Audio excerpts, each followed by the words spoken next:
welcome to another episode of So What Wednesday. I am your host, Benny Dillon. For those of you joining us for the first time, the goal here is to break down trends that we see in GovCon and in technology. And really the goal is to get to the so what, which is sometimes the hardest question to ask, but one of the most simple ones. Every week I'm joined by someone a lot smarter than me, thank God, to help answer these questions because I can't do them. This week, our guest is Mr. Tony P. And I always call him Tony P and everybody else calls him Tony P. But I'll actually let him introduce himself and say his last name so I don't screw it up. Tony, you want to take a minute, tell us about your background and also your current role, and definitely pronounce your last name for everybody. Yeah, no worries. It's Anthony Pilletair is my full name. Anytime it's in print, you'll see Anthony Pilletair, but everybody's just always called me Tony P, and I've just stuck with it. As a matter of fact, Snehal gets mad at me. You're the CTO of a company now. You can't be introducing yourself as Tony P. He always gets mad at me, but I'll always be Tony P. Yeah. So I'm the CTO and co-founder for Horizon 3 AI. We are a SaaS providing automated attack and vulnerability assessment of your security controls on the inside, on the outside of your environment, and looking at your environment as a whole, vice focusing in on individual vulnerabilities. We look at weaknesses, we look at CVEs, we look at misconfigurations, and we chain all of these things together all automatically. It's no consultants, no agents. We're agentless. We don't cheat at all. We are showing you the attacker's perspective of your environment, and we find that that's really something that's missing in a lot of environments. And not to blow Tony's head up too much, but I consider Tony one of the few people that knows the technology side, the mission side, and really importantly nowadays, the policy side, and how you tie those three things together and make it easy to understand for the rest of us. And I count myself in that rest of us because God knows I don't know this stuff as well as he does. But that policy piece, the technology piece, and then ultimately how it supports the mission is what I think, Tony, you do and have done really well kind of throughout your career. So I'm really glad to have you. I appreciate you agreeing to do this. And with that, I'm going to jump right into some of the questions if you don't mind. Yeah, let's do it. So, we talked last week in our previous episode of this around automation, and we talked about it in a general sense, right? More of what is automation? What does it allow you to do? And it's more of a practice area, right? It's a concept that you can apply to different things. If we take that one step further and how you guys are applying it at Horizon, if you don't mind, take us through kind of that founding thesis of why you guys founded the company, how you got to this point, because I think that's really important for everyone to understand is the kind of the why you got here, that original thesis, and then we'll talk through the rest. Yeah, it's a great question. And to be frank and honest, the whole concept of the company, of the approach, of what we were doing, it all came out of frustration. We had all the organizations I've been in, we've had all the tools, we had all the agents, we had all the logs, we had all of this information, but we never knew if we were making progress in our security. There was no way to know because we're defending against the unknown unknowns, right? We brought together, we built a new flow for how we were going to approach cybersecurity in the organization, and brought in a red team. We thought we were going to be good. We brought in a red team, and they were a really good red team, very well-known red team. And I spent, I don't know how many hours working through all of the critical vulnerabilities that we thought we had, and fixing those things and highlighting them and mitigating them. Come to find out that this red team was able to leverage lows and mediums and chain them together to get domain administration, to move all the way up the stack with things that are so far down on the list of what we thought mattered that we didn't even look at them because we were focused up here at the ones that had the purple around them. Well, come to find out, it's because the way we were approaching it was those results that we found were lacking context about our environment. And the red team prioritized it. The output was beautiful, and it showed the impact of what could happen in our environment, how they were leveraging these things in our environment, and how policy failed to find those components of it. You talked about policy, and it really helped us figure out how we could shift the economics of an attack back in our favor by focusing on those things. Brilliant. Yes, we're going to do that. Hey, we're going to fix those things, and we want you to come back in a month, verify that we fixed them, and then find more so that we can focus on those things that really matter. And they laughed at us. No, there's no way we're going to be able to do that. We're so booked up, we'll see it in a year. And a lot of organizations, they do their pen tests one time a year, red team one time a year, and that's all that they do, right? So it took them a while to run the operation, and then it took like a month for the report. And we started talking about it, Snehal and I, and he's like, well, can we automate any of this? I was a deputy CTO at the time for the organization I was in. I was site reliability engineering. Automation was that was my jam. If we can automate it and it's going to help save us time because we have limited amount of time, resources, people, time, talent, treasure, we need to automate it. So can we automate this? I said, I don't know. How do you the innovation and the creativity of an attacker and turn that into automation? That's going to be really hard. So I sat down and I thought about how would I, as an attacker, approach these problems as situations, vice as a individual thing. And I turned the problem into a data problem. And then here's the situation.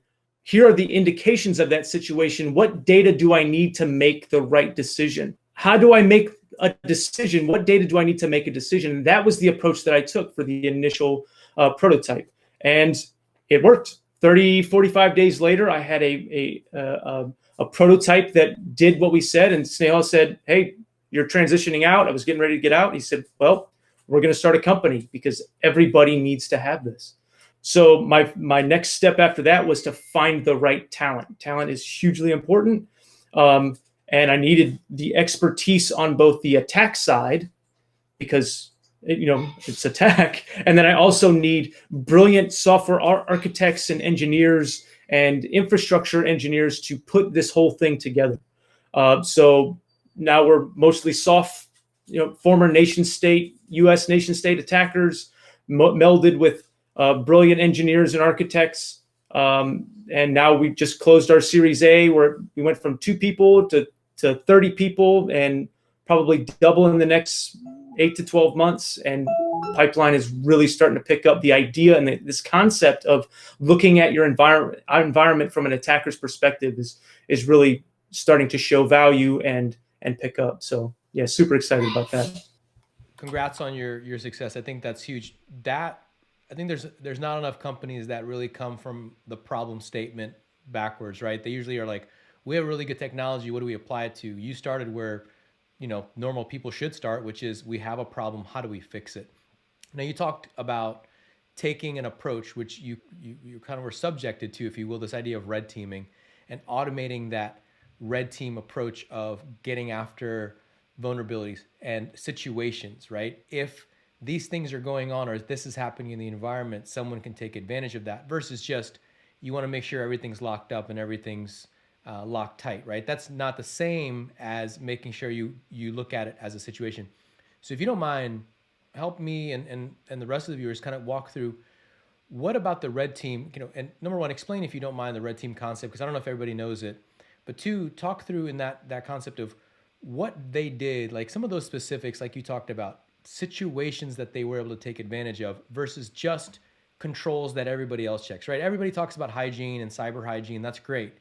But that situation, because look, I don't want to, put more fuel on the fire, but the Colonial hack, right? That just happened.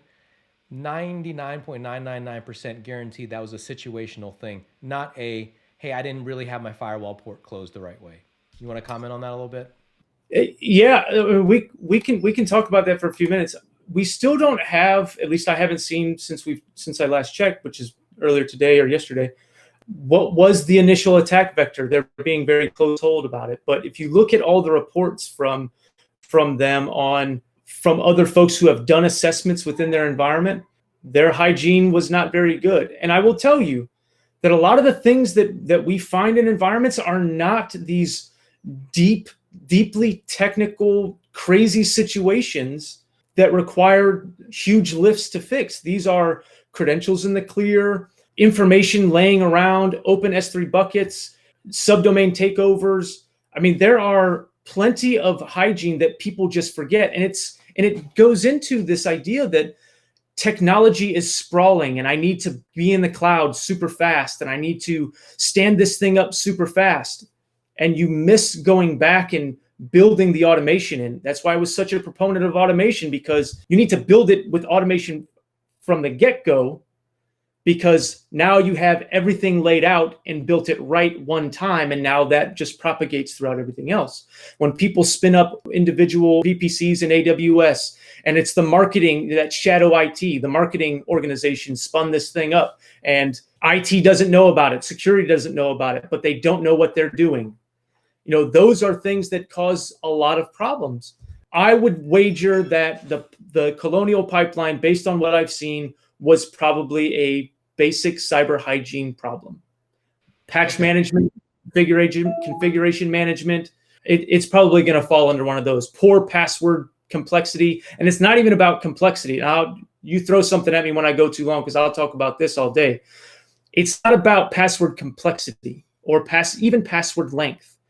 Credential attacks are, I think the latest results from the DBIR was like 86% of attacks are based on credential attacks.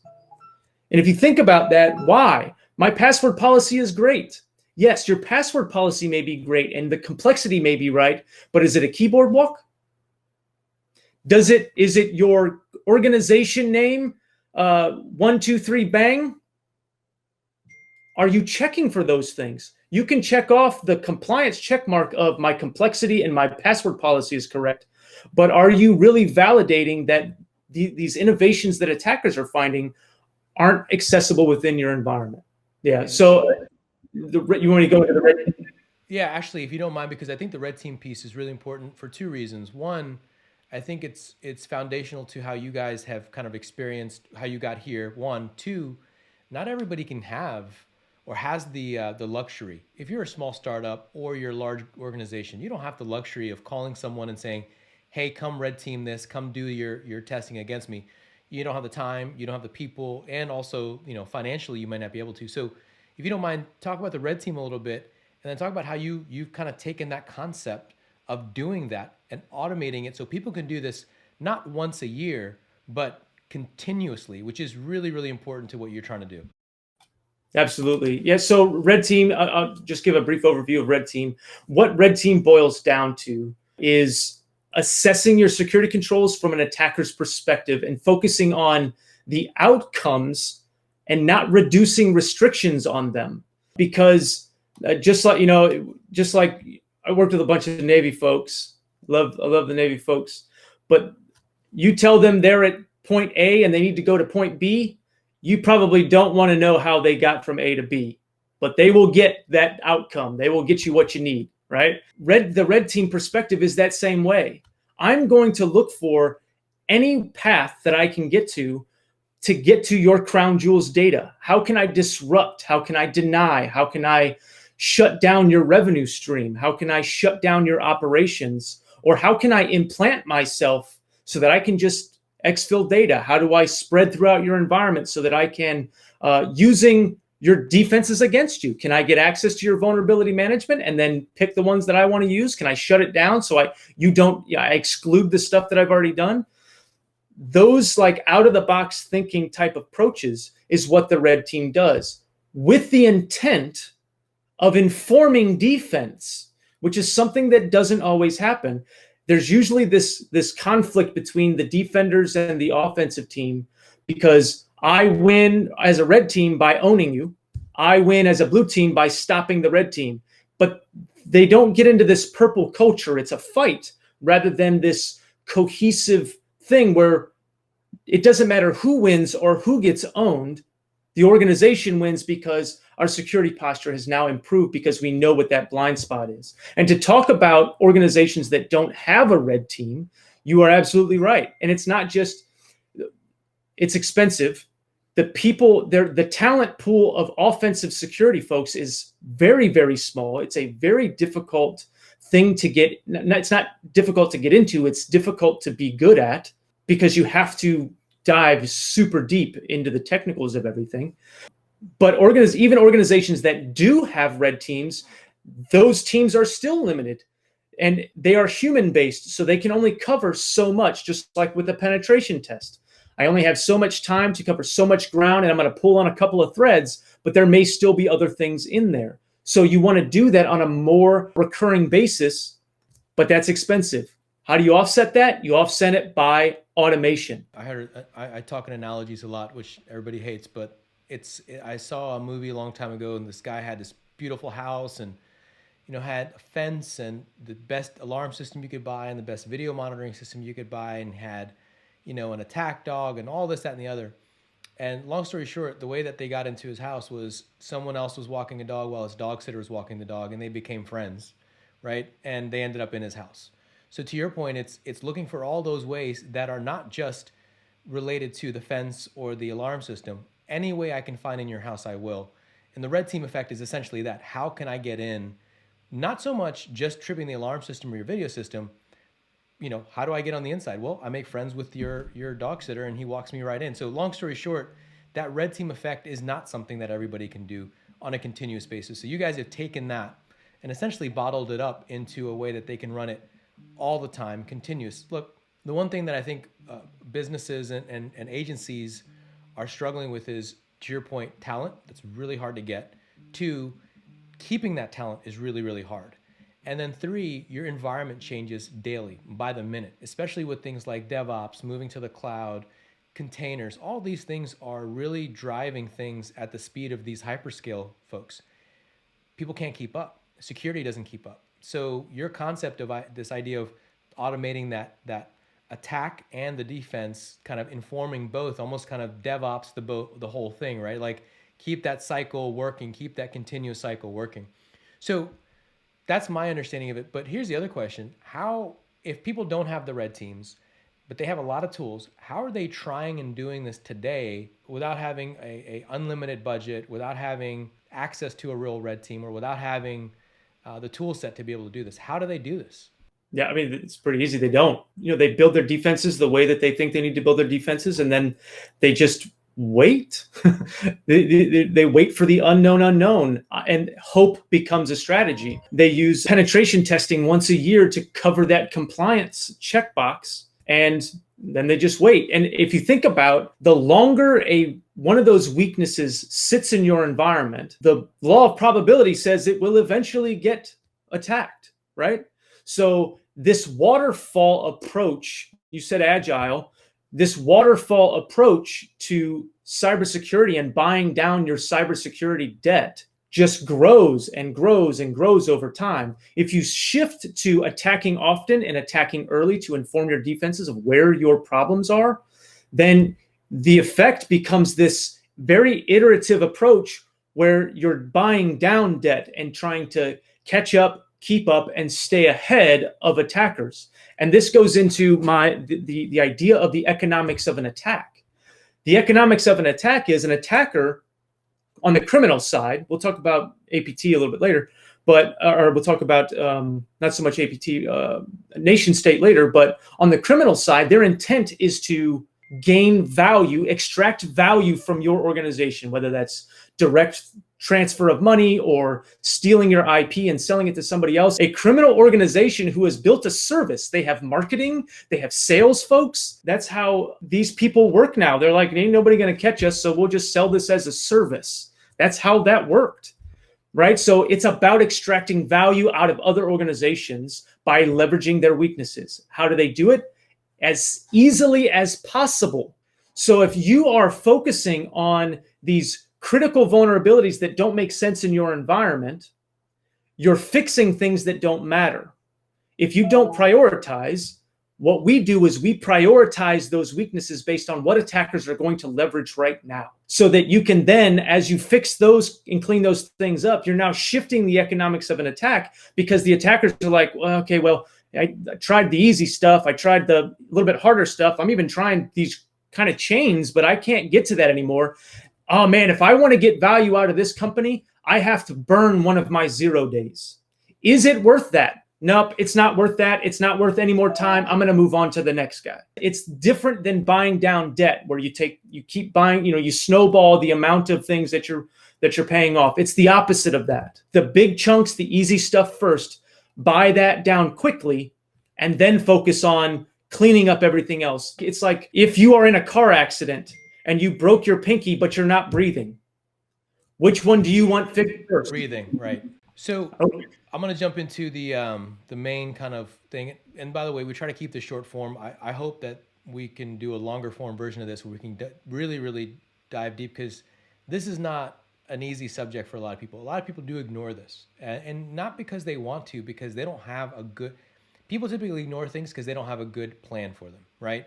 It's not because they don't want to do them. They just don't have a plan. They don't know how to get to the other side. So I think you guys have a very compelling offering, not just from the product side, but the actual service, because you can do this as a service. So from kind of the last question, and this is the hard one, but this is the one that I really want to get to, is the so what, right? Why should people care about automating this and automating it in this fashion, and not just all the things that they already do in cyber? Because I think that's the other issue that people are running to cyber, is that they're exhausted. They're already doing so many different things, but your value proposition is very clear cut. It's very upfront.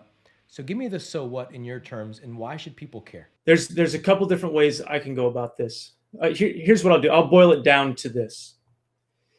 If you don't use offense to inform defense, you've already lost. If you don't shift the economics of an attack back in your favor by prioritizing what matters first, you've already lost. If you don't build automation across all of those things, you've already lost.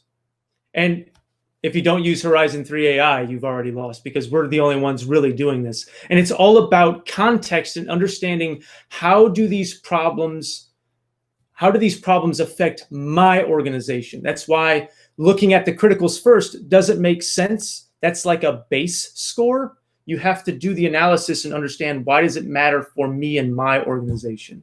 If you read the news, OPM, Colonial Pipeline, SolarWinds. If SolarWinds was using my product right now, we would have identified that problem. We had an operation. I know we're running out of time, and I'll walk through this real fast.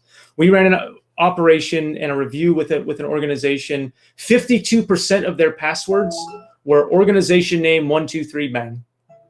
52% of their users were using the same password. Nobody knew, and it met their password complexity requirement. Policy's not going to catch that. It's not going to catch that. Code Cove, the most recent DC police thing. I didn't get a chance to see what the attack vector was there, but and don't even get me started about the healthcare organization and how I feel really bad for them. Call me. We have solutions. My takeaways are: use offense to inform defense. I think this is probably something that people don't think about enough, is like, put yourself on the other side. How would you do this? And use all those areas to then inform how to protect yourself, right? We do this in probably everything else, but we forget about it in how we look at cyber for an organization. So that's huge. Shifting the economics, people, again, don't think about that enough. They're like, well, if I check off all those stuff on the list that's critical, then I should be good. To your point, it doesn't work that way, right? It's not those things that are usually biting you in the rear end at the end. And then automating, I think that human side of things, I wish we had tens of thousands of people that were trained to do this on any given day on an ongoing basis. But even then, right? And this is the power of automation. Even then, you will miss stuff, because the speed of change, the speed of how technology is growing, doesn't lend itself to humans being able to do this effectively over and over and over again. So I think you guys have a very, very compelling argument. So the so what for me is those three things, right? It's and I'll say it again: use offense to inform defense, change the economics, buy down that debt quickly, and then get to those things that are really, really critical or really going to hurt you, and then figure out the rest of it. And then the last part is automate, and so you can do this over and over again in a consistent way. So again, I think you guys have changed how at least I viewed cyber, and how I viewed at least this aspect of helping customers, agencies, companies. I wish you guys the best. I think you're going to do really, really well, Tony. Honestly, thank you for joining. Thank you for taking the time. For everybody who's watching, the only thing I can ask is for comments and feedback, right? We'd love to hear kind of feedback, comments on what you heard. if you want to hear more, everybody wants to hear more from Tony. So we'll definitely have him back on. For everybody else who's watching, I appreciate it. And thank you for your time.